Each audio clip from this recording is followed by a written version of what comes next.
Bab 26. Fiuh.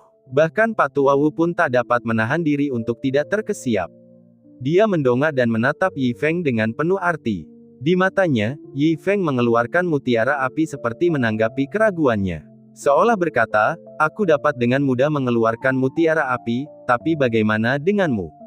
Yi Feng memperhatikan tatapan Pak Tua Wu dan mengangguk padanya sambil tersenyum, menunjukkan sikap yang mendamaikan. Bagaimanapun, dia telah memenangkan permainan catur ini dengan mudah.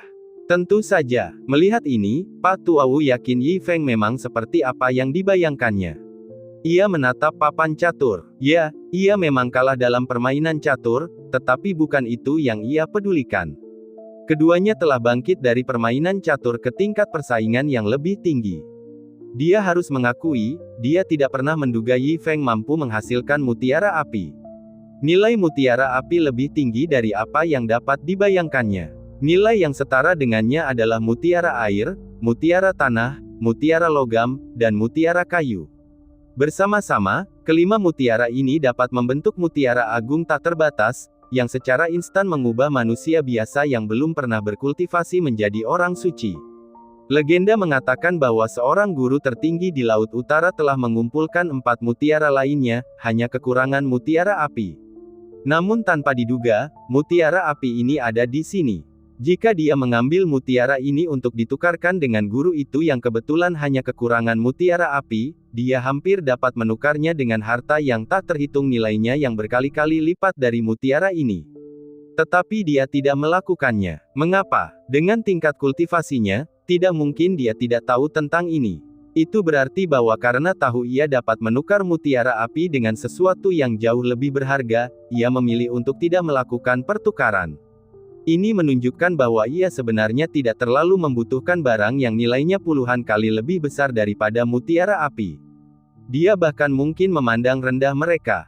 Kultivasi orang ini tak terduga, dan rencananya bahkan lebih hebat dari yang saya bayangkan. Pak Tua Wu menatap Yi Feng dan membuat keputusan ini dalam hatinya. Tampaknya dia hanya mengeluarkan mutiara api, tetapi nilai yang dikeluarkannya jauh lebih besar daripada sekadar satu mutiara api. Itu berarti jika dia ingin menang dalam kontes ini, dia harus mengeluarkan harta yang nilainya beberapa kali lipat dari mutiara api. Tidak heran dia begitu percaya diri. Namun, tampaknya kau juga meremehkanku. Kilatan tajam melintas di mata elang Pak Tua Wu. Dia benar-benar memiliki benda seperti itu.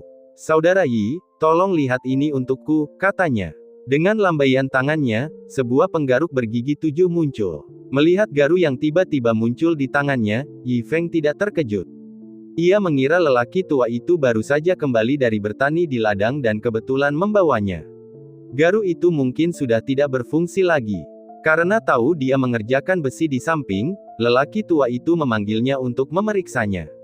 Karena dia bertanya, Yi Feng dengan santai mengambilnya dan memeriksanya dengan saksama. Melihat ekspresi belajar Yi Feng, Pak Tua Wu tersenyum puas. Penggaruk suci bergigi 7 ini tampak kusam dan tidak berkilau tanpa ada sorotan, tetapi sebenarnya itu adalah artefak suci yang diwariskan dari zaman kuno. Itu memiliki kualitas relik suci. Meskipun rusak, jika energi roh digunakan untuk mengaktifkannya, itu masih dapat mengerahkan 1/10 dari kekuatan relik suci. Sebuah relik suci, sesuatu yang melegenda, sekalipun rusak ringan, nilainya tidak dapat dibandingkan dengan mutiara api biasa. Dan Yi Feng, dengan tingkat kultivasinya, pasti bisa memahami ini. Jadi pada saat ini, dia sudah bisa membayangkan ekspresi terkejut Yi Feng ketika rahangnya ternganga. Agar adil, dia telah menghabiskan seluruh tabungan hidupnya dan hampir kehilangan separuh hidupnya untuk mendapatkan penggaruk suci bergigi 7 ini. Jadi, tidak peduli seberapa tercengangnya Yi Feng selanjutnya, itu akan sangat pantas. Bab 27. Tepat saat Pak Tua Wu tersenyum, menunggu Yi Feng terkejut, Yi Feng meletakkan penggaruk di tangannya. Memang ada masalah dengan kepala penggaruk ini. Yi Feng menggelengkan kepalanya dan berkata pelan, dan itu sudah tidak berguna lagi. Meskipun kepala penggaruknya tidak terlalu rusak, beberapa bagiannya sudah berkarat. Selain itu, bentuknya terlihat sangat jelek. Yi Feng bertanya-tanya siapa orang bodoh yang mendesainnya. Pak Tua Wu mungkin merasa cukup lelah menggali tanah dengan kepala penggaruk ini. Apa? Ketidakterkejutan Yi Feng dan sikap meremehkannya terhadap penggaruk suci langsung membuat Pak Tua Wu marah. Dia tiba-tiba berdiri. Jika dia tidak masih memiliki pandangan yang tidak jelas tentang tingkat kultivasi Yi Feng dan tidak berani bertindak gegabah, dia pasti sudah bertarung dengan Yi Feng. Seluruh harga dirinya, artefak tingkat suci, telah dihujat habis-habisan. Ini benar-benar tidak dapat ditoleransi. Melihat keadaan Pak Tua Wu yang gelisah, Yi Feng awalnya bingung. Namun setelah berpikir sejenak, dia bisa mengerti. Meskipun ini adalah dunia kultivasi, sebagian besar dari mereka masih orang biasa. Orang biasa di sini tidak jauh berbeda dengan orang di bumi. Sebagian besar mencari nafkah dengan bertani. Bagi Pak Tua Wu, kepala penggaruk ini adalah mata pencahariannya. Dengan munculnya masalah, tidak mengherankan jika ia merasa cemas. Jangan gelisah, kata Yi Feng menenangkan sambil melambaikan tangannya. Akan tetapi, Pak Tua Wu masih melotot ke arah Yi Feng, mukanya memerah, amarah berkecamuk dalam hatinya. Tunggu aku sebentar saja. Yi Feng bangkit dan masuk ke ruang dalam. Bagus. Karena kau sangat meremehkan garu suci 7 gigi milikku, aku ingin melihat apa yang bisa kau keluarkan yang sebanding dengan garu suci 7 gigi milikku. Melihat Yi Feng memasuki ruangan, Pak Tua Wu bergumam pelan, wajahnya masih merah. Setelah beberapa saat di dalam ruangan, Yi Feng keluar lagi dan berkata, kepala penggarukmu itu terlalu rusak. Buang saja. Perkataan Yi Feng langsung membuat amarah Pak Tua Wu memuncak. Dia tidak hanya meremehkan garu suci 7 gigi, dia bahkan mengatakan garu itu sudah terlalu rusak dan harus dibuang. Ini bukan lagi penghinaan, tetapi ejekan langsung. Ejekan yang terang-terangan. Pak Tua Wu tiba-tiba berdiri, menuntut penjelasan dari Yi Feng. Namun sesaat kemudian, seluruh tubuhnya membeku. Seperti tersambar petir. Matanya menatap tajam ke arah penggaruk baru di tangan Yi Feng. Untuk memastikan bahwa dia tidak salah lihat, dia buru-buru menggosok matanya. Setelah melihatnya lagi dengan jelas, dia tidak bisa menahan napas. Ini. Untuk beberapa saat, dia tidak dapat berbicara, tubuhnya tidak dapat menahan gemetar. Keterkejutan di hatinya saat ini benar-benar tak terlukiskan dengan kata-kata. Karena penggaruk di tangan Yi Feng adalah artefak tingkat suci yang sesungguhnya. Hebatnya lagi, barangnya masih baru, tanpa sedikit pun kerusakan atau pembusukan. Fiuh. Setelah waktu yang lama, Pak Tua Wu menghela napas, menatap Yi Feng dengan tatapan mata yang lebih dalam. Tidak heran dia meremehkan dan mengejek pedang suci 7 giginya begitu banyak. Ternyata orang ini memiliki artefak tingkat suci yang sebenarnya di tangannya. Meskipun merasa kesal, Pak Tua Wu tidak bisa lagi melampiaskan amarahnya. Garu suci 7 giginya memang berharga, tapi artefak yang rusak itu tidak ada bandingannya dengan artefak tingkat suci yang sebenarnya. Siapakah kamu sebenarnya? Pak Tua Wu mengerutkan kening, menatap Yi Feng seraya bertanya kata demi kata. Kamu bertanya siapa aku? Melihat Chu Nipyu lelaki tua itu kambuh, Yi Feng langsung memutar matanya. Pak Tua Wu mengangguk. Tentu saja, bagi seseorang yang dengan mudahnya mengeluarkan mutiara api dan artefak tingkat suci, siapa yang tidak mengetahui identitasnya? Merasa putus asa, dia menjatuhkan diri ke kursi. Meskipun dia tidak pernah bisa melihat tingkat kultivasi Yi Feng, dia selalu berpikir mereka berada di level yang sama. Hal ini secara tidak sadar memicu semangat kompetitifnya. Jadi dia bertekad untuk membandingkan levelnya. Tetapi hasil akhir tidak seperti yang diharapkannya. Dia akhirnya mengerti bahwa ketidakmampuannya untuk melihat tembus kultivasi Yi Feng bukan karena Yi Feng telah mengembangkan suatu seni mistik yang tidak diketahui, tetapi karena Yi Feng benar-benar begitu kuat sehingga dia tidak dapat melihat tembus. Dia tidak lagi memiliki keinginan untuk berkompetisi dan berprestasi. Sebaliknya, tatapannya ke arah Yi Feng sekarang mengandung sedikit rasa takut dan hormat. Lagi pula, di dunia ini, yang kuat dihormati. Melihat Pak Tua Wu melamun, Yi Feng tak kuasa menahan diri untuk berteriak, "Hei bro, apa yang kau lakukan sambil melamun?" Mendengar ini, wajah Pak Tua Wu tampak jelek. Dia hanya bisa tersenyum canggung pada Yi Feng. "Ini, ambillah. Jaga baik-baik." Yi Feng menyerahkan penggaruk itu sambil tersenyum. Awalnya, Pak Tua Wu tidak bereaksi. Ketika akhirnya dia bereaksi, pikirannya seperti tersambar petir. Dia tiba-tiba berdiri lagi, menatap tajam ke arah Yi Feng. Apa? Memberikannya padaku. Bab 28. Tangan Tuan Wu tak dapat menahan gemetar saat dia bertanya lagi dengan serius, maksudmu ini untukku? Ya, ini untukmu, kata Yi Feng sambil melambaikan tangannya, tampak acuh tak acuh. Tuan Wu tersentak dan merasa sedikit pusing. Semua ini terasa tidak nyata dan dia masih tidak dapat mempercayainya. Dia bertanya lagi, benarkah untukku? Itu hanya kepala penggaruk, bukan masalah besar, kata Yi Feng santai. Hanya sekedar kepala penggaruk. Perkataan Yi Feng membuat Tuan Wu memutar matanya dengan jengkel, hampir menamparnya. Namun, setelah sadar, dia bahkan lebih terkejut dan tidak percaya, menyadari bahwa dia telah meremehkan Yi Feng. Status Yi Feng dalam benaknya langsung naik ke level berikutnya. Dia tidak dapat menahan diri untuk bertanya, siapakah sebenarnya monster yang tampak muda namun tidak diragukan lagi sudah tua ini? Dia bisa begitu saja menyingkirkan artefak tingkat Sein. Tentu saja, aku tidak memberikan penggaruk ini kepadamu begitu saja, Yi Feng menambahkan. Meskipun dia berharap bisa memberikan penggaruk itu kepada lelaki tua itu, dia belum begitu suci. Lagi pula, secara ekonomi, dia sendiri sedang dalam kesulitan. Tuan Wu mengangguk. Dia tidak pernah menyangka Yi Feng akan menyerahkan senjata suci tingkat Sein begitu saja. Artefak-artefak ini sulit didapat, dan bahkan jika seseorang memiliki harta yang sangat berharga, artefak tingkat Sein mungkin masih tidak dapat diperoleh. Jadi dia juga menjadi khawatir, bertanya-tanya apa sebenarnya yang akan diminta Yi Feng darinya, atau apa yang akan dilakukannya. Dan apakah dia mampu melakukan itu? Untuk sesaat, sambil berjongkok di bangku kecilnya, dia tampak seperti anak kecil yang dengan cemas menunggu jawaban Yi Feng. Kita ini kawan lama, aku tentu tidak akan menawar harga pasar denganmu. Anggap saja aku memberimu diskon 50%, kata Yi Feng sambil tersenyum. Bahkan diskon 50% adalah harga terendah dalam benaknya. Petani tua ini mungkin miskin, tetapi ia seharusnya masih mampu membeli garu dengan harga setengahnya. Mendengar ini, tubuh Tuan Wu bergetar. Artefak Seintier yang didiskon 50% akan membuat monster tua yang tak terhitung jumlahnya di benua itu menjadi gila karena hasrat. Tetapi dia merasa sakit hati karena meski diberi diskon 50%, dia tetap tidak mampu membelinya. Garu Sein bercabang 7 yang sudah usang yang dimilikinya sebelumnya hampir menghabiskan seluruh tabungannya. Bahkan setengah harga pun jauh di luar kemampuan bayarnya. Apa yang harus dilakukan? Bagaimana mungkin dia bisa kehilangan kesempatan yang diberikan surga ini? Tuan Wu mengernyitkan wajahnya karena tertekan. Seolah menyadari ekspresi canggung Tuan Wu, Yi Feng mengerutkan kening dan bertanya, ada apa, Tuan Wu, uangnya tidak cukup. Tuan Wu menundukkan kepalanya karena malu dan mengangguk sedikit. Yi Feng mendesah. Ternyata lelaki tua ini bahkan lebih miskin dari yang dibayangkannya. Sekarang apa yang harus dilakukan? Melihat Yi Feng mendesah, Tuan Wu menjadi sangat cemas.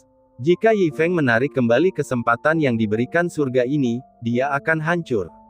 Jadi dia mengangkat kepalanya dengan gugup dan bertanya, Saudara Yi, tidak, Tuan Yi, bagaimana kalau... Yi Feng menatapnya. Ada sesuatu yang belum ku selesaikan. Kalau sudah selesai, aku bersedia melayanimu sebagai tuan. Bagaimana menurutmu? Setelah berbicara, Tuan Wu menatap Yi Feng dengan gugup.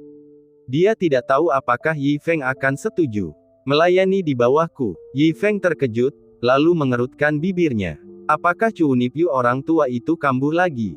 Jangankan kepala botak yang tidak pantas mendapatkan tingkat pengabdian seperti itu, bahkan mundur selangkah, apa gunanya orang tua ini mengikutinya? Selain menjadi mulut lain yang harus diberi makan, jika dia mati tiba-tiba suatu hari, Yi Feng harus membayar peti matinya. Baiklah kalau begitu. Melihat reaksi Yi Feng, wajah Tuan Wu berubah, segera menyadari bahwa Yi Feng tidak ingin menerima tawaran ini. Tentu saja, Yi Feng sudah lebih kuat darinya sejak awal. Apa gunanya dia, yang hanya seorang pengikut? Bagaimana kalau begini? Yi Feng berpikir sejenak lalu berkata, ambil penggaruknya dulu, kamu bisa kumpulin uangnya pelan-pelan dan bayar aku kalau sudah punya. Gimana? Setelah berbicara, dia menatap Tuan Wu. Itulah pengakuan terbesar yang bisa dia berikan. Jika dia punya uang, memberi orang tua itu garu tidak akan ada artinya. Namun dia menolak untuk berpura-pura. Ucapan Yi Feng langsung membuat Tuan Wu gembira. Ia sangat berterima kasih dan menghormati Yi Feng. Dia pikir nasibnya dengan artefak ini telah berakhir, tetapi tanpa diduga Yi Feng ternyata bersedia berkompromi sedemikian rupa. Tuan Yi, aku akan mengukir kebaikanmu di hatiku. Mungkin aku tidak akan pernah berguna bagimu, tetapi aku, Wu Yonghong, dengan ini bersumpah bahwa jika suatu saat kamu membutuhkanku, aku akan mengabdi sampai mati. Selagi dia berbicara, dia berdiri dan membungkuk hormat kepada Yi Feng. Dengan sumpah Wu Yonghong, awan di atas kota Pingjiang tiba-tiba bergeser dan dua sambaran petir menyambar langit. Sebuah kontrak yang mendalam tercetak dalam benak Wu Yonghong. Sebuah janji yang terikat sumpah. Jika dilanggar, hanya kehancuran yang menanti. Bab 29. Oke, ayo pergi. Yi Feng melambaikan tangannya dengan tidak sabar. Dia benar-benar tidak tahan dengan suasana sekolah menengah dari lelaki tua ini dan buru-buru mengantarnya pergi. Setelah mengusir Pak Tua Wu, Yi Feng kembali ke meja.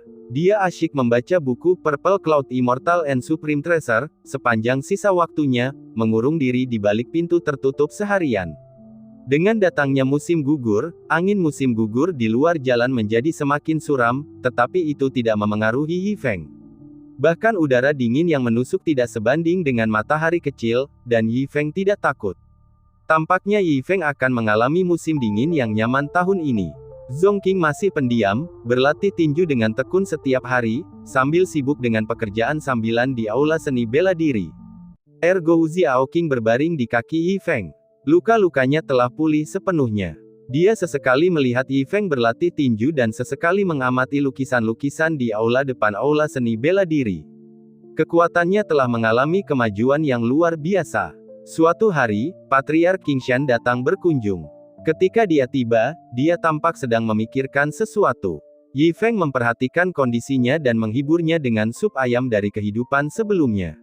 Yi Feng tidak tahu apakah itu berguna, tetapi dia hanya tahu bahwa Patriark Qingshan pergi dengan penuh percaya diri. Hari berikutnya, setelah menyelesaikan satu set Tai Chi, Yi Feng melakukan peregangan dan bersiap untuk keluar minum anggur. Namun, ia mendapati jalan jauh lebih sepi dari biasanya hari ini. Apa yang terjadi? Yi Feng duduk di kedai mie sapi di seberang jalan dan bertanya, biasanya aku melihat beberapa murid yang sedang berlatih berbelanja di jalan, mengapa hari ini begitu sepi? Tuan Yi mungkin belum tahu. Pelayan itu melihat anggur di tangan Yi Feng dan dengan murah hati mengiris 2 tael daging sapi dan menaruhnya di atas piring. Kemudian sambil menatap langit yang jauh, dia berkata, hari ini adalah hari pertarungan antara leluhur Qingshan dan leluhur Xuanwu. Semua praktisi telah pergi untuk menonton pertarungan mereka. Bagaimanapun juga, ini adalah pertarungan tingkat atas, dan ini menyangkut hidup dan mati 2 sekte besar. Oh, Yi Feng mengangguk. Dia tidak terlalu tertarik dengan urusan praktisi, meskipun dia sepertinya pernah mendengar tentang ini sebelumnya. Setelah makan 2 tael daging sapi dan minum 2 tael minuman keras di tempat pelayan, dia memeluk tubuhnya yang hangat dan bergegas kembali ke aula seni bela diri untuk melanjutkan menulis. Ada ngarai alam antara sekte Qingshan dan sekte Xuanwu, dan di tengah ngarai itu ada panggung selebar 1000 kaki yang disebut panggung hujan dan angin. Di platform hujan dan angin, mata Patriark Qingshan dingin dan seluruh tubuhnya dipenuhi energi. Patriark Xuanwu memiliki rambut putih dan senyum kejam di wajahnya. Di kedua sisi jurang, satu sisi dipenuhi oleh murid-murid sekte Xuanwu, dan sisi lainnya dipenuhi oleh murid-murid sekte Qingshan. Semua orang memiliki ekspresi serius di wajah mereka. Pertarungan antara keduanya akan menentukan masa depan mereka semua. Qingshan, aku tidak menyangka kau berani datang.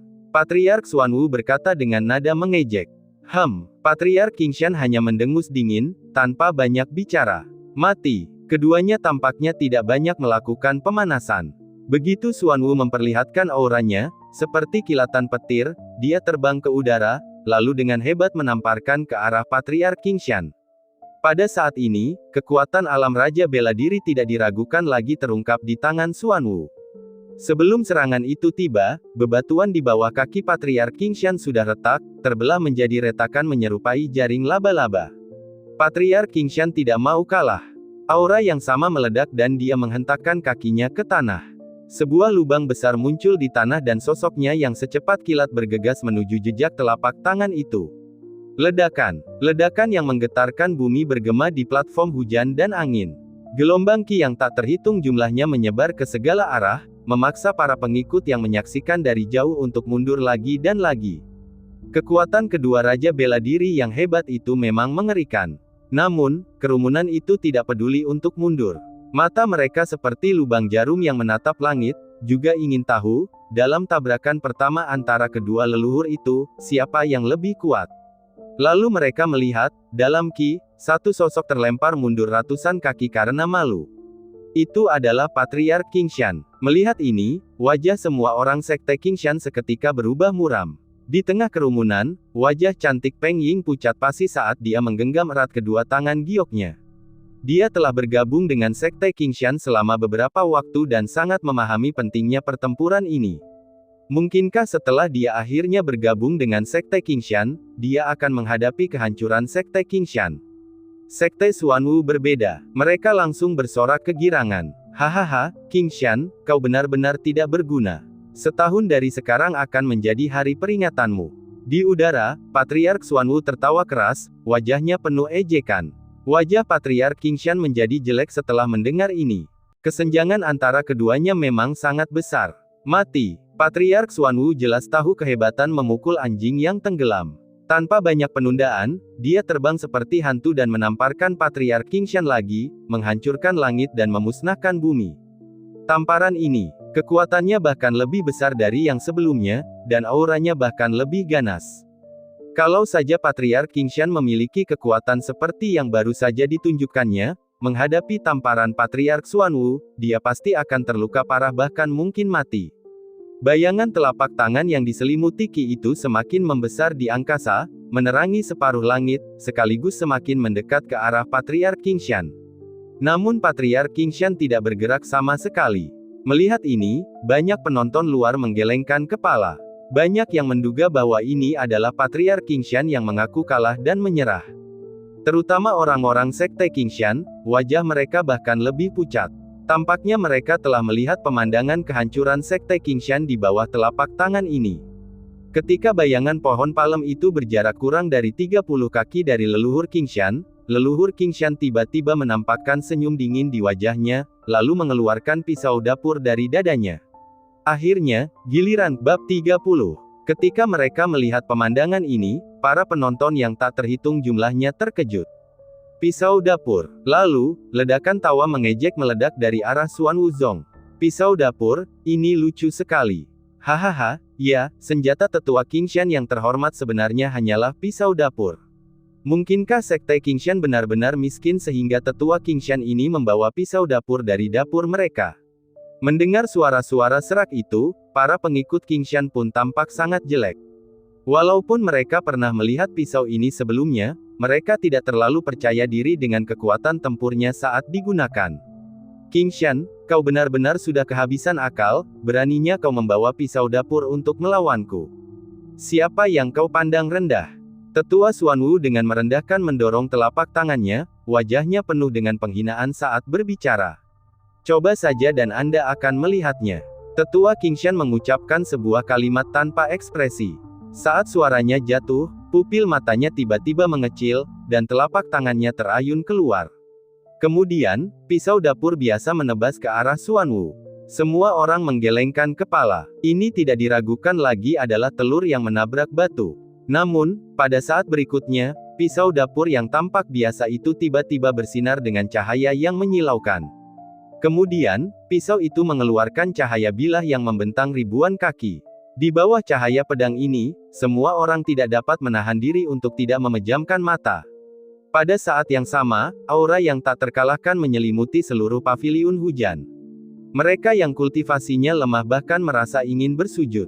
Tentu saja, tetua Xuanwu terkena dampaknya secara langsung. Sekuat apapun dia, di bawah cahaya ini dia juga merasa sangat kecil. Senyum dingin di wajahnya juga membeku. Dengan satu tebasan, telapak tangan Xuanwu langsung hancur dan hancur. Bahkan lengan tetua Xuanwu pun terpotong.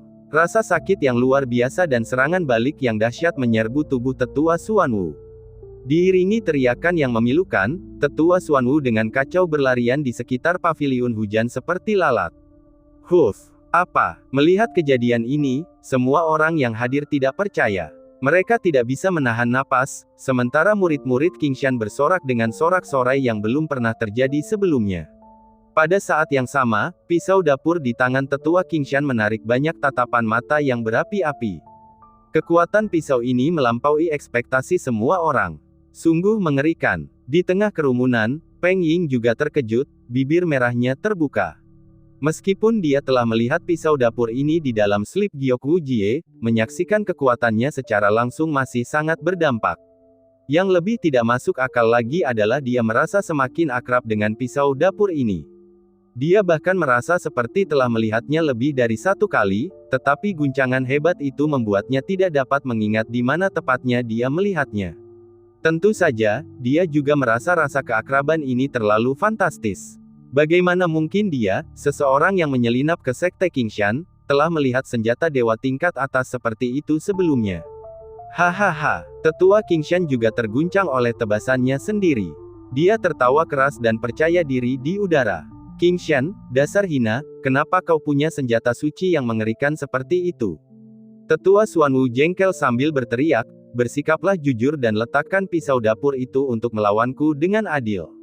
Kalau tidak, kau ini pahlawan atau orang baik macam apa? Letakkan pisau dapur dan bertarung secara adil.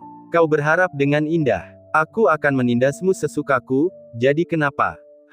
Tetua Qingshan mendengus marah dan menggambar busur di udara dengan pisau dapurnya, menyerang tetua Xuanwu lagi. Wajah tetua Xuanwu dipenuhi ketakutan. Dia sama sekali tidak berani menghadapi tetua Qingshan secara langsung. Dia berubah menjadi busur dan melarikan diri. Dalam sekejap mata, kedua tetua itu terbang dari paviliun hujan, satu di depan dan satu di belakang.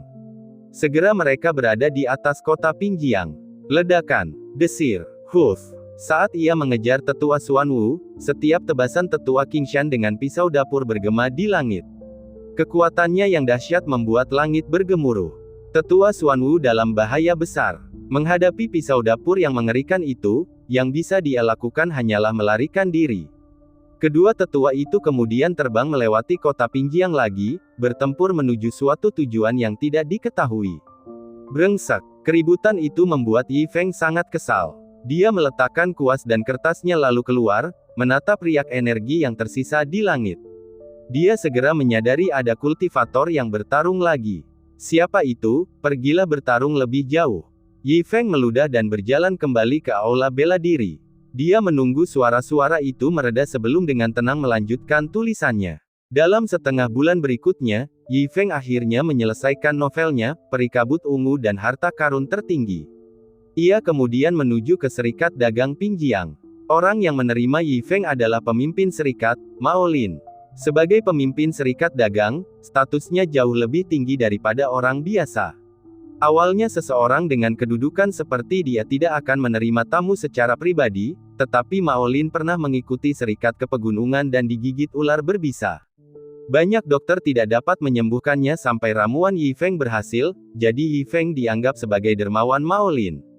Hehe, Tuan Yi, silakan minum teh. Mao Lin duduk di kursi utama. Sebagai seorang pemimpin serikat, ia mengenakan pakaian mewah dan berkulit kemerahan. Ia diam-diam melirik Yi Feng sekali sebelum bertanya, aku ingin tahu untuk apa Tuan Yi datang ke serikat kita. Tidak akan ada salahnya memintaku untuk mencetak lebih banyak lagi dongeng yang tidak berguna itu, kan?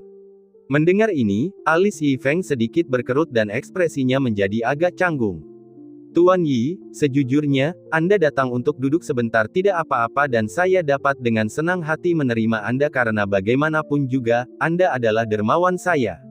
Mao Lin mengangkat cangkir tehnya dan menyeruputnya sedikit sebelum melanjutkan, tetapi jika itu untuk mencetak lebih banyak barang yang tidak berguna, saya tidak dapat membantu Anda. Meskipun itu bukan masalah besar, itu benar-benar tidak menguntungkan serikat kita. Bagaimanapun juga, serikat kita punya banyak mulut yang harus diberi makan, keuntungan adalah yang utama, tidakkah kau setuju? Baiklah, Yi Feng mengerutkan bibirnya dan mendesah dalam hati. Karena sudah begitu, dia terlalu malas untuk tinggal lebih lama dan bangkit untuk pergi. Tepat pada saat itu, pintu ruangan terbuka dan masuklah sosok yang memikat. Dia tinggi dan memiliki fitur yang sangat indah. mengenakan sutra merah yang menonjolkan lekuk tubuhnya yang memikat.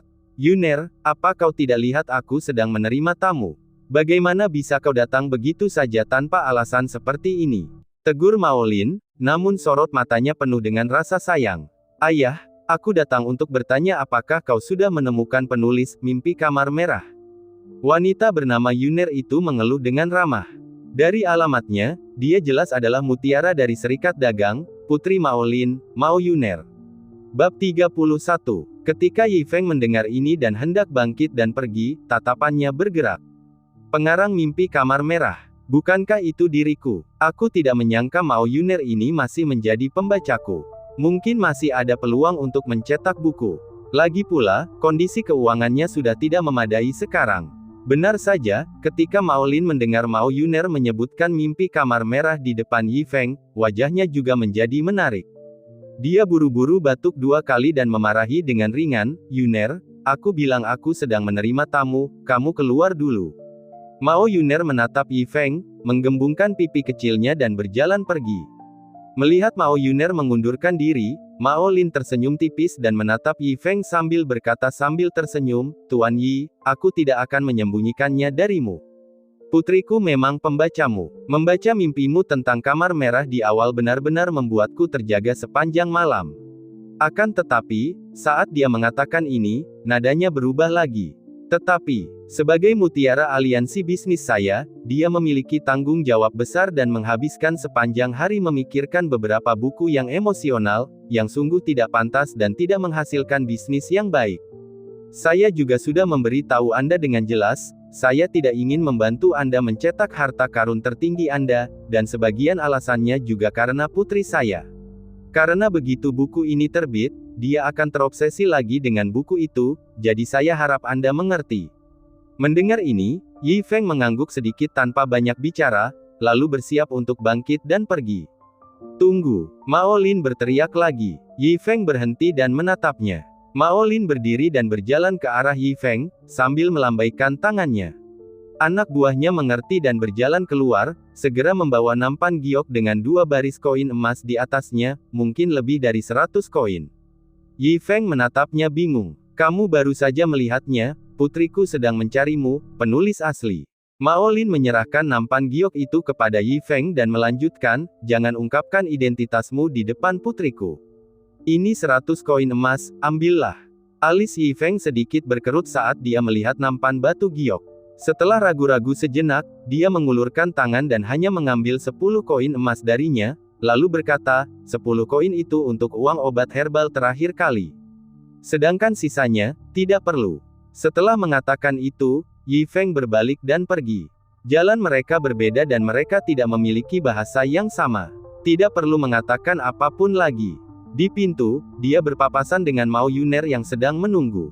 Yi Feng mengangguk dengan sopan, sebagai rasa hormat dan terima kasih kepada kakek pembaca, orang tua yang memberi makanan dan pakaian. Itu saja. Setelah Yi Feng pergi, Mao Yuner pergi mencari Mao Lin lagi. Ayah berjanji akan mengenalkanku pada penulis Dream of the Red Chamber, tapi sampai sekarang belum ada kabar. Mao Yuner cemberut dan bertingkah genit. Yuner, kamu harus belajar bisnis dari seniormu di aliansi bisnis. Apa gunanya membaca buku-buku yang tidak lazim ini? Mao Lin menegur dengan ringan. Bisnis, kau hanya ingin aku berbisnis. Aku sama sekali tidak suka berbisnis. Lagi pula, membaca buku tidak akan memengaruhi bisnisku. Mao Yuner menghentakkan kakinya yang seperti batu giok dan berkata dengan marah. Tidak ada gunanya bagimu mengatakan hal-hal ini. Kau tidak akan melihatnya lagi, dan dia mungkin juga tidak akan menerbitkan buku lagi, kata Mao Lin dengan wajah serius. Kenapa? Mao Yuner bertanya dengan cemas. Hanya seorang penduduk desa yang miskin, jika bukan karena bantuanku terakhir kali, bagaimana mungkin dia bisa menerbitkan buku?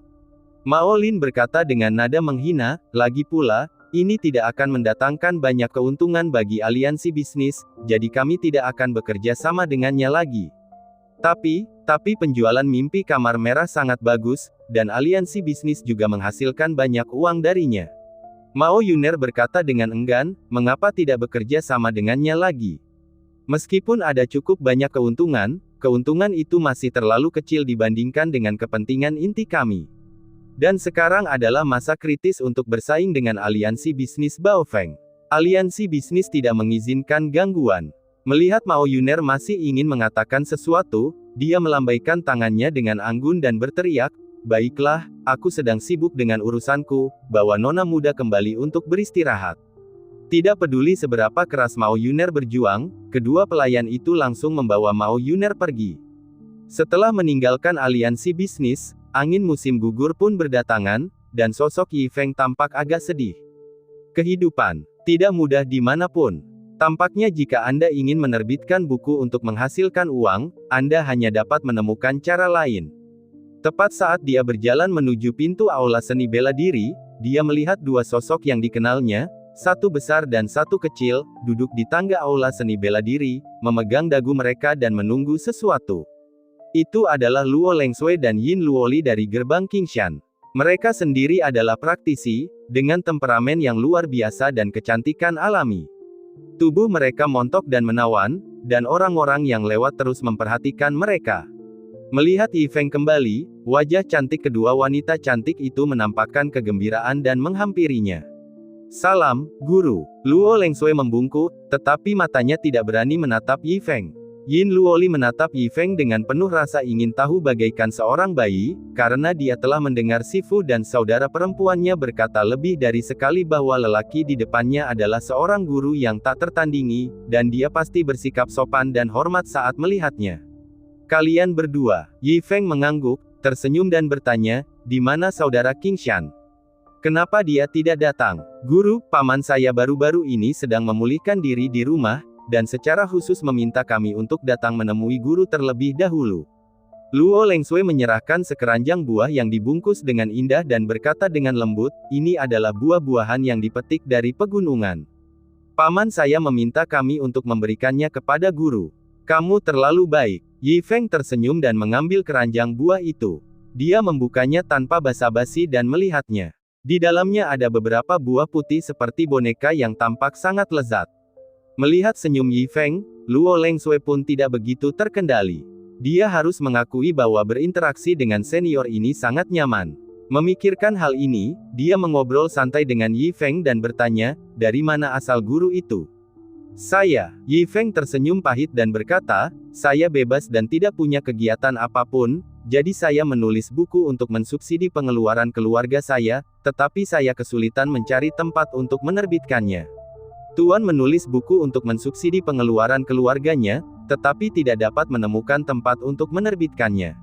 Luo Lengshui sedikit terkejut. Tetapi setelah dipikir-pikir lagi, dia menyadari bahwa Yi Feng sangat terintegrasi dengan dunia fana, dan selalu enggan mengungkapkan identitasnya, yang mungkin menjadi penyebab dilema ini terjadi. Urusan manusia, makanan dan pakaian, kegembiraan dan kesedihan, kesulitan dan kebingungan, inilah pengalaman hidup yang sebenarnya. Untuk sesaat, Luo Lengshui tampaknya telah memperoleh beberapa wawasan baru lagi. Benar saja, setiap kali dia berinteraksi dengan sang guru, selalu saja ada keuntungan yang tak terduga. "Tuan, bagaimana kalau kami membantu Anda?" Setelah menenangkan diri, Luo Lengshui bertanya lagi dengan hati-hati. "Oh." Mata Yi Feng sedikit berbinar. "Begini, ayah Luoli adalah ketua aliansi bisnis Baofeng. Kenapa kita tidak mencarinya bersama?" Luo Lengshui menjelaskan, bagaimanapun, sang guru telah memasuki dunia fana, jadi dia menggunakan hubungan manusia untuk membantu sang guru seharusnya tidak melanggar aturan apapun. Itu akan bagus sekali. Suasana hati Yi Feng yang suram langsung sirna dalam sekejap. Itu benar-benar secercah cahaya dalam kegelapan. Bab 32. Ketika Luo Lengshui mendengar ini, dia sangat gembira. Pada saat yang sama, dia juga sangat ingin tahu buku apa yang ditulis Yi Feng, tetapi dia merasa yakin bahwa buku itu pasti menjadi buku terlaris. Di sampingnya, Yin Luoli juga tersenyum lebar. Meskipun masih muda, dia lebih cerdik daripada siapapun, dan jika buku guru agung ini terjual dalam konsorsium bisnis keluarganya, itu tentu akan menjadi peluang yang luar biasa bagi mereka. Setelah duduk sebentar, ketiganya langsung menuju konsorsium bisnis Baofeng. Orang yang menerima ketiganya adalah Ketua Yin Xiong. Dia bertubuh tinggi dan tegap, berkulit kemerahan, dan sangat gembira melihat putri kesayangannya kembali. Tentu saja, dia juga sangat sopan kepada Luo Lengshui. Bagaimanapun juga, Luo Lengshui adalah kakak perempuan Yin Luoli, murid yang paling disayangi oleh tetua Qingshan. Bolehkah aku bertanya siapa dia? Yin Xiong menatap Yi Feng dan bertanya dengan lembut. Ini Tuan Yi, Luo Lengshui cepat-cepat memperkenalkan, dan tanpa menunggu Yin Xiong berbicara, dia segera mempersilakan Yi Feng duduk di kursi kehormatan. Senang bertemu dengan Anda, Tuan Yi. Yin Xiong membungkuk sedikit pada Yi Feng, sambil mengedipkan matanya dan menarik Luo Lengshui ke samping. Keponakan, siapa sebenarnya Tuan Yi ini? Tanyanya lembut kepada Luo Lengshui. Sebagai ketua konsorsium, setelah bertahun-tahun dia telah lama menjadi rubah tua yang licik. Baru saja, dia melihat dengan jelas rasa hormat yang Luo Lengshui tunjukkan pada Yi Feng.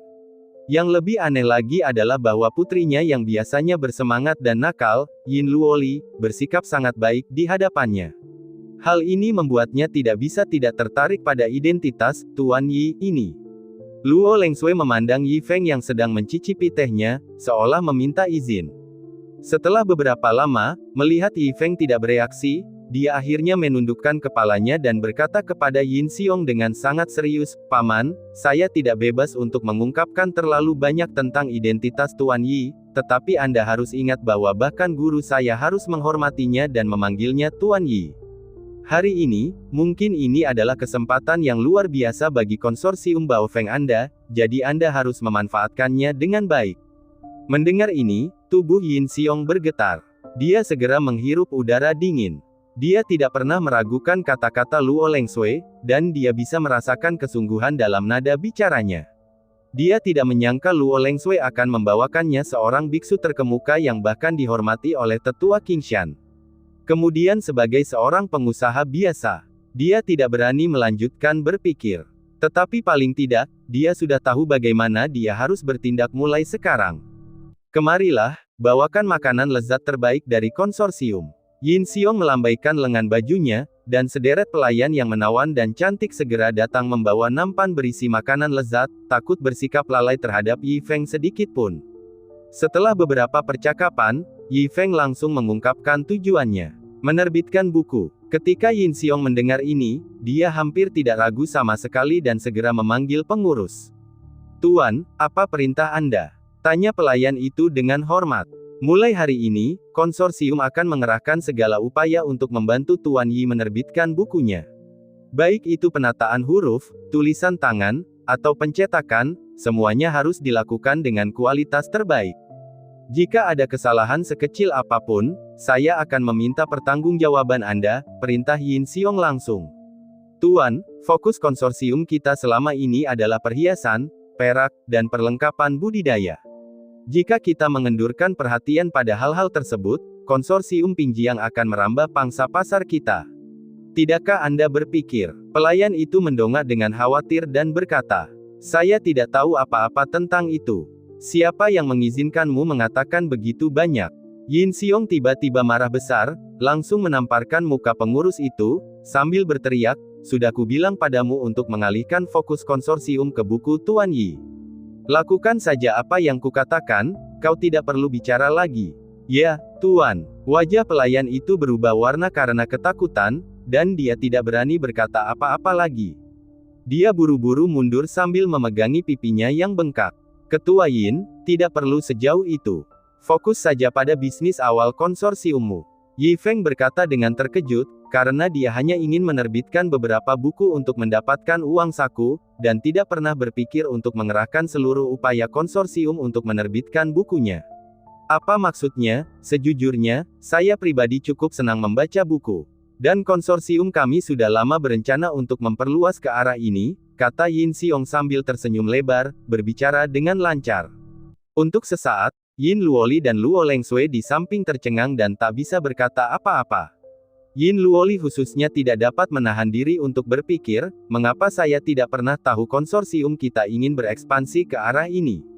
Bab 33. Yi Feng awalnya ingin menolak, tetapi dia harus menerimanya dengan lapang dada karena ketulusan Yong Xiongsheng. Tampaknya kamar dagang Baofeng benar-benar berniat untuk berkembang ke arah ini. Setelah meninggalkan kamar dagang Baofeng, Yi Feng akhirnya kembali ke aula seni bela diri. Seluruh tubuhnya terasa jauh lebih rileks. Dengan dukungan penuh dari kamar dagang Baofeng, dia yakin dia benar-benar dapat menghasilkan uang dan tidak perlu lagi mengkhawatirkan hal ini. Pada saat yang sama, Luo Lengsui dan Yin Luoli juga kembali ke Sekte Qingshan dan segera melaporkan masalah tersebut kepada Patriark Qingshan. Tidak buruk, bagus sekali, kata Patriark Qingshan dengan ekspresi gembira di wajahnya, sekarang tampaknya hubungan kita dengan senior semakin membaik. Sayang sekali senior meminjamkanku pedang ajaib, tetapi aku gagal membunuh Xuan Wu dengan pedang itu. Benar sekali. Luo Lengsui juga menghela napas pelan, tetapi masih bertanya dengan bingung, Tuan, ketika Anda menghunus pedang ajaib untuk mengejar Patriark Xuan Wu Wan Yuli, sepertinya dia akan dibunuh oleh Anda apapun yang terjadi, jadi bagaimana dia? Sayangnya, intelijen kita tentang Xuan Wu masih salah sebelumnya. Patriark Qingshan mendesah, baru setelah kami benar-benar bertarung, aku menyadari bahwa dia telah melangkah ke ranah Raja Bela Diri selama lebih dari 30 tahun. Bersamaan dengan kekuatanku yang tidak memadai, aku tidak dapat sepenuhnya mengendalikan pedang ajaib, yang memungkinkannya lolos dari malapetaka. Jadi begitu, Luo Lengsui mengangguk tanda mengerti, dengan rasa takut yang masih tersisa di wajahnya. Jika bukan karena pedang ajaib Guru Yi, dia pasti sudah kehilangan gurunya hari itu di teras Fengyu. Ngomong-ngomong, Suer, kamu sendiri yang menyerahkan semua buah roh itu kepada senior, kan? Seolah mengingat sesuatu, Patriark Qingshan buru-buru bertanya. Saya serahkan kedelapannya kepada senior, jawab Luo Lengsui dengan hormat. Bagus, bagus. Patriark Qingshan menganggukkan kepalanya dan melambaikan telapak tangannya, mengeluarkan sebuah kotak giok sambil melanjutkan, Suer, masih ada satu buah roh di sini. Ambillah dan bagikan dengan Luoli. Ah, Guru, bagaimana mungkin saya bisa? Buah roh hanya muncul 9 kali setiap 1000 tahun. Buah roh itu sangat berharga. Anda harus menikmatinya sendiri. Luo Lengsui dengan cepat menolak. Tidak apa-apa, gurumu cukup beruntung bisa mencicipi sepotong bersama guru besarmu 1000 tahun yang lalu. Awalnya aku bermaksud memberikan kesembilannya kepada senior Yi, tetapi aku memikirkan kalian berdua dan secara khusus menyisihkan yang ini untukmu. Kata Patriark Qingshan sambil tersenyum. Tuan, ada air mata di mata Luo Lengsui. Teruskan saja, gurumu masih perlu menyendiri.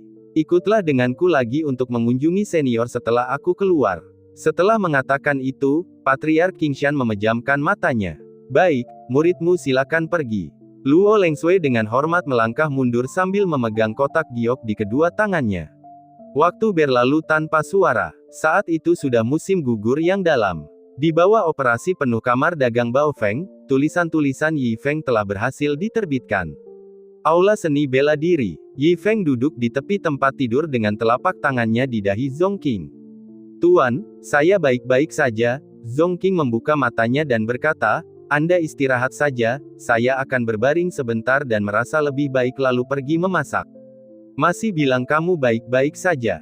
Ekspresi Yi Feng merosot saat dia memarahi dengan lembut, lihatlah keadaanmu saat ini dengan demam yang begitu tinggi. Dan lihatlah betapa bengkaknya tangan dan kakimu. Tetaplah di tempat tidur dan jangan pergi kemanapun.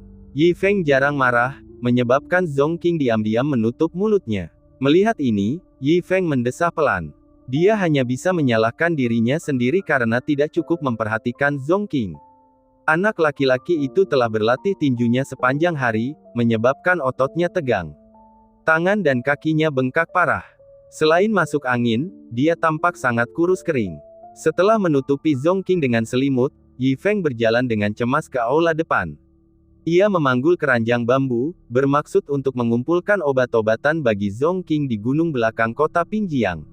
Meskipun mereka belum saling mengenal lama dan Zongqing bahkan menambahkan beberapa beban keuangan, bocah itu telah mengurus semua tugas, besar dan kecil, sejak kedatangannya. Di dalam hatinya, anak laki-laki ini sudah menjadi bagian keluarganya. Sebelum pergi, Yi Feng menitipkan perintah kepada petugas di seberang jalan untuk menjaga Zongqing. Lagi pula, dia tidak tahu berapa hari dia akan pergi. Kemudian dia mengambil sabit dan memasuki pegunungan. Seperti kata pepatah, melihat gunung membuat kuda mati kelelahan. Butuh waktu 3 hari penuh sebelum Yi Feng mencapai kaki gunung.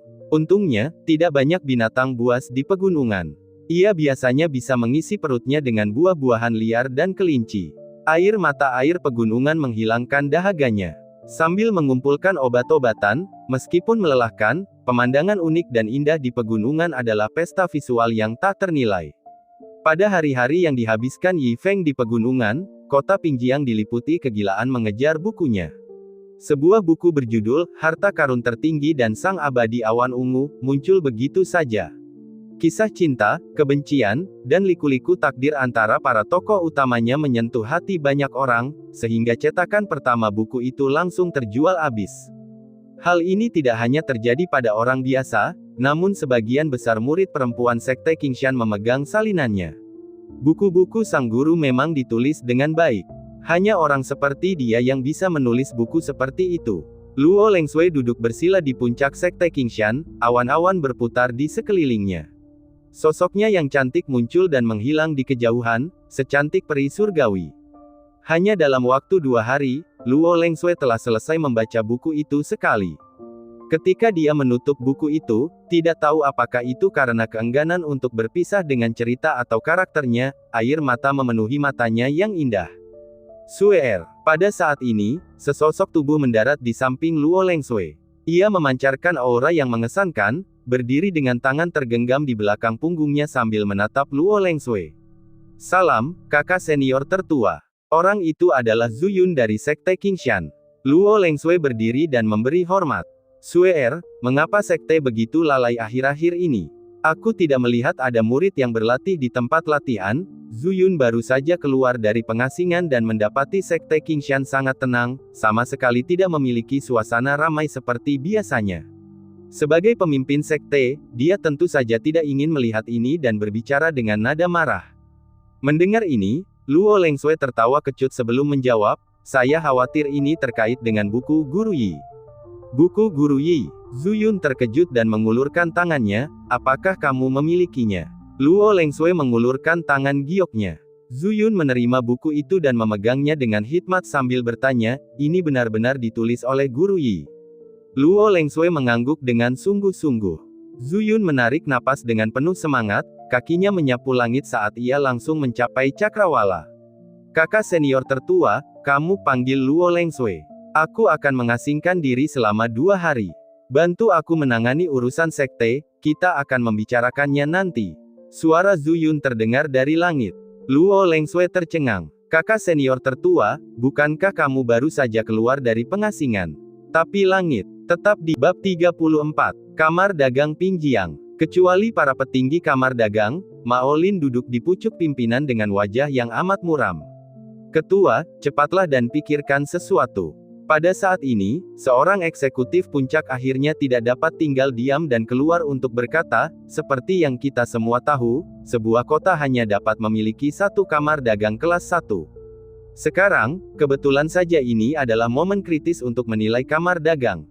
Benar sekali, Ketua. Seorang eksekutif lain keluar dan berkata, persaingan kita dengan kamar dagang Baofeng seharusnya bisa tetap seimbang, atau bahkan melampaui kamar dagang Baofeng dalam mengembangkan pasar untuk emas, perak, dan barang-barang pertanian. Namun sekarang, dengan mengandalkan 1 buku saja, pendapatan kamar dagang Baofeng bulan ini telah melampaui pendapatan kita di kamar dagang Pingjiang sebanyak 20%. Jika ini terus berlanjut bulan depan, maka kita hanya bisa menyerahkan gelar kamar dagang kelas 1 kepada mereka. Benar sekali. Di masa mendatang, kita hanya bisa mengikuti arahan kamar dagang Baofeng.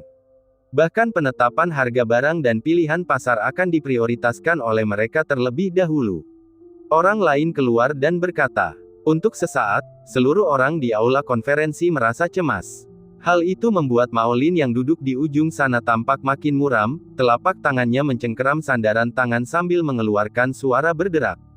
Dia mengira buku jelek Yi Feng hanya dapat terjual 2 eksemplar saja, jika hanya mengandalkan bantuannya saja, tetapi siapa sangka ternyata buku itu menjadi laku keras di kamar dagang Baofeng dalam sekejap mata.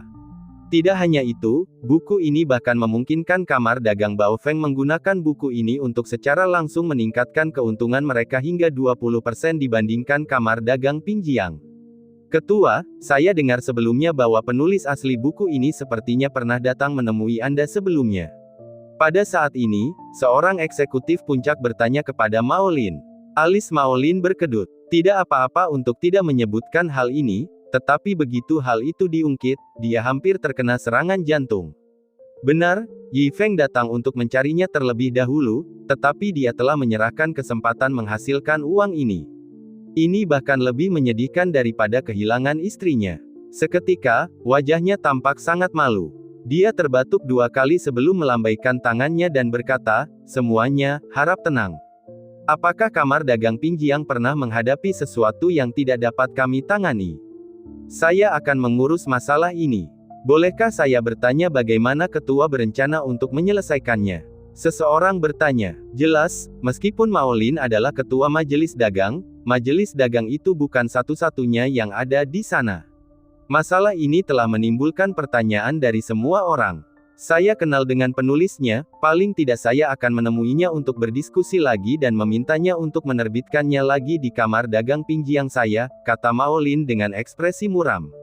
Ketua, penulis awalnya datang untuk bekerja sama dengan kami, tetapi kami awalnya tidak menginginkannya. Sekarang memanggilnya kembali, apakah semudah itu?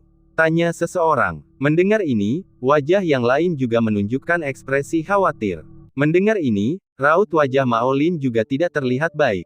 Namun, keadaan sudah sampai pada titik ini, meskipun tidak mudah, dia harus menemukan cara untuk membawa Yi Feng kembali, jika tidak, dia tidak akan mampu menahan keraguan dari manajemen puncak kamar dagang. Memikirkan hal ini, dia melambaikan tangannya dan berkata, "Kamu tidak perlu khawatir tentang ini. Seperti yang kukatakan, penulis dan aku saling kenal, aku pasti akan membuatnya kembali, jadi jangan khawatir." Saya harap begitu. Karena Mao Lin sudah mengatakannya, orang-orang di kamar dagang hanya bisa memilih untuk percaya untuk saat ini sebelum bubar meninggalkan pertemuan. Di belakang rumah besar di Gunung Hou di kota Pingjiang. Di puncak paling luar, terdapat sebuah pelataran, di samping pelataran terdapat air terjun setinggi 100 kaki, kekuatan yang terkumpul menyatu menjadi sebuah kolam bening yang mencapai dasar. Di samping kolam tersebut terdapat asap tipis yang berputar-putar, dan terdapat pula sebuah taman. Di atas batu giok, seorang wanita berjubah putih dengan lembut membelai sitar, mengelilingi dirinya dalam alunan musik merdu yang menarik burung-burung berkicau dan bunga-bunga harum, seolah-olah di negeri dongeng. "Nona, Nona, berita bagus." Pada saat itu, seorang pembantu berlari menghampiri dengan wajah gembira. "Mau, sudah kubilang jangan terlalu bersemangat saat bekerja." Wanita berjubah putih itu menatap tak sabar ke arah pembantu yang datang dan menegurnya dengan lembut. "Nona, dia punya buku baru." Mau melambaikan tangannya, memegang buku, dan berteriak. "Dia, penulis Mimpi Kamar Merah." Mendengar hal itu, wanita berpakaian putih itu pun bergegas berdiri untuk menemui Mau. "Cepatlah, Mau, biar aku lihat." Nona, dan kau bilang padaku untuk tidak terlalu bersemangat. Lihatlah dirimu, kau bahkan lebih bersemangat dariku." Mau cemberut dan mengeluh dengan lembut. "Berani sekali kau membantah. Cepatlah, siapkan tempat duduk dan teh untukku. Dan jangan ganggu aku jika tidak ada yang bisa kulakukan." Wanita berpakaian putih itu buru-buru memberi perintah pada pembantu Mau. Sambil memegang secangkir teh dan duduk, wanita berpakaian putih itu mulai membaca begitu ia mengambil buku itu. Ia membaca dari pagi hingga sore. Pada saat ini, dia sudah menyelesaikannya. Namun dia tetap memegang buku itu cukup lama, linglung, seolah masih tenggelam dalam kisah cinta Zizunbao, dan tidak mampu keluar. "Jika aku diberi kesempatan untuk memulai lagi, aku akan mengatakan, aku mencintaimu. Dan jika aku harus menetapkan batas waktu, aku harap itu adalah 10.000 tahun." Kata-kata seperti itu, orang macam apa yang bisa menulisnya? Wanita berpakaian putih itu bergumam lirih. Melihat keadaannya, Mau mengerutkan bibirnya dan berkata, "Nona, lihatlah dirimu, sama seperti saat kamu membaca Mimpi Kamar Merah. Kamu lupa tidur dan makan. Sekarang, bahkan tatapanmu menjadi linglung. Dasar kecil, beraninya kau membantah." Wanita berpakaian putih itu menegur dengan lembut, sambil memegang Zizunbao dengan hati-hati. Bibir merahnya bergerak sedikit, "Satu Mimpi Kamar Merah, satu Zizunbao. Mau, menurutmu apakah pria ini pasti orang yang sangat lembut? Menurutmu seperti apa penampilannya?" Setelah berbicara, matanya yang cerah berkedip-kedip saat dia menatap penuh harap. Saya pun tidak tahu. Mao Mao menggelengkan kepalanya tanda tertekan. Mendesah. Terdengar desahan penuh kesedihan. Tok tok tok. Pada saat itu, terdengar ketukan di pintu. Wanita berpakaian putih itu mengerutkan kening. Mao Mao juga penuh dengan keraguan. Tidak ada seorang pun yang pernah datang ke tempat mereka sebelumnya. Bab 35. Mao Mao, siapa dia? Wanita berjubah putih itu bertanya. Dia masih muda, masih manusia biasa. Mao Mao membuka pintu sedikit, melihat keluar, lalu berbalik dan menjawab. Seorang manusia biasa. Wanita berpakaian putih itu mengernyitkan alisnya yang indah, bibir merah jambunya terbuka lagi, tanyakan ada urusan apa dia di sini. Dia bilang dia butuh tempat untuk menginap malam ini. Nona, bagaimana menurutmu? Mao Mao menatap wanita berpakaian putih itu untuk meminta petunjuk. Biarkan dia masuk, siapkan halaman untuknya, dan peringatkan dia agar tidak berkeliaran di malam hari. Wanita berpakaian putih itu memerintah dengan sepatah kata, lalu tidak memerhatikannya lagi, fokusnya kembali pada buku di tangannya. Hei, masuklah. Mao Mao membuka pintu lebar-lebar, dan seorang pemuda membawa keranjang bambu, wajahnya sedikit lelah, masuk. Tak lain dan tak bukan adalah Yi Feng, yang pergi ke pegunungan untuk mengumpulkan tanaman obat. Dia membawa tendanya sendiri, tetapi keberuntungan tidak berpihak padanya, hujan rintik-rintik mulai turun dari langit, ditambah hawa dingin pegunungan, Yi Feng benar-benar tidak kuat untuk tetap berada di luar. Beruntungnya, jauh di dalam pegunungan besar ini, sebenarnya ada sebuah rumah tangga.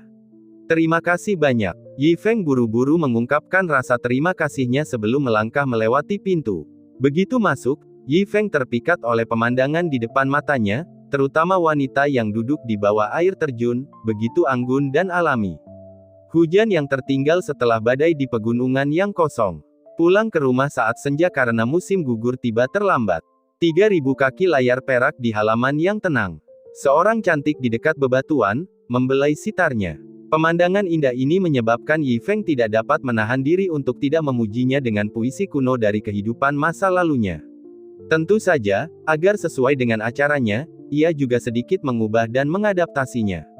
Jika tidak, hal itu akan tampak tidak pada tempatnya. Akan tetapi, tepat setelah Yi Feng selesai melantunkan puisi dadakannya, wanita pemain sitar yang sedari tadi tidak mendongak tiba-tiba menatapnya dengan heran. Ia juga tidak menyangka bahwa seorang manusia biasa dari pegunungan mampu mengarang puisi seperti itu. Hujan yang tertinggal setelah badai di pegunungan yang kosong. Pulang ke rumah saat senja saat musim gugur tiba terlambat. 3000 kaki layar perak di halaman yang tenang. Keindahan di dekat bebatuan, membelai sitarnya. Dia tidak dapat menahan diri untuk tidak melantunkan ayat itu sendiri dengan lembut. Setelah selesai, dia mengangguk tanda setuju, untuk pertama kalinya menilai Yi Feng dengan serius. Dia benar-benar tidak memiliki kultivasi apapun. Seorang manusia biasa, tanpa diragukan lagi. Di tengah gerimis yang berkabut, kemeja biru mudanya sedikit basah, tetapi dia tidak tampak kusut. Sebaliknya, dia memancarkan kesan yang sangat bersih. Harus dikatakan, kesan yang diberikan manusia biasa ini padanya sangat nyaman. Itu juga pertama kalinya pandangan tradisionalnya terhadap manusia biasa berubah sedikit. Orang biasa, belum tentu begitu pikirnya. Pada saat yang sama, tangannya yang ramping seperti batu giok menyingkirkan buku di tangannya, dan bibir merahnya terbuka, "Tuan muda, puisi yang bagus sekali. Wanita muda ini berterima kasih padamu. Nona terlalu baik." Yi Feng menangkupkan tinjunya ke arahnya dengan sopan, lalu mengikuti Mao Mao ke tempat tinggalnya, dan akhirnya duduk. "Sudah beres?" Wanita berpakaian putih itu bertanya dengan lembut. "Ya, Nona, semuanya beres." Mao Mao kembali dan berseru kaget, matanya terbelalak, Nona, bukankah itu puisi yang baru saja dibacakannya?" "Baiklah." Wanita berpakaian putih itu mengangguk ringan, tangannya yang bagaikan batu giok menggenggam kuas untuk menulis puisi yang baru saja ditulis Yi Feng. Hei Nona, jangan bilang kau menyukai orang biasa ini, kau bahkan menulis puisinya." Mao Mao menutup mulutnya di sampingnya, berteriak ketakutan. "Omong kosong." Wanita itu melotot ke arah Mao Mao, lalu meletakkan kuasnya yang ramping seperti batu giok. "Saya merasa puisinya benar-benar menangkap esensi tempat ini. Sebelumnya saya selalu merasa ada yang kurang di sini, Tetapi dengan puisi ini, sekarang semuanya terasa sempurna. Jadi setelah tintanya kering, bingkai dan gantung. Hehe, Nona bilang bukan karena dia suka sama orang biasa itu, tapi dia mau membingkai puisinya.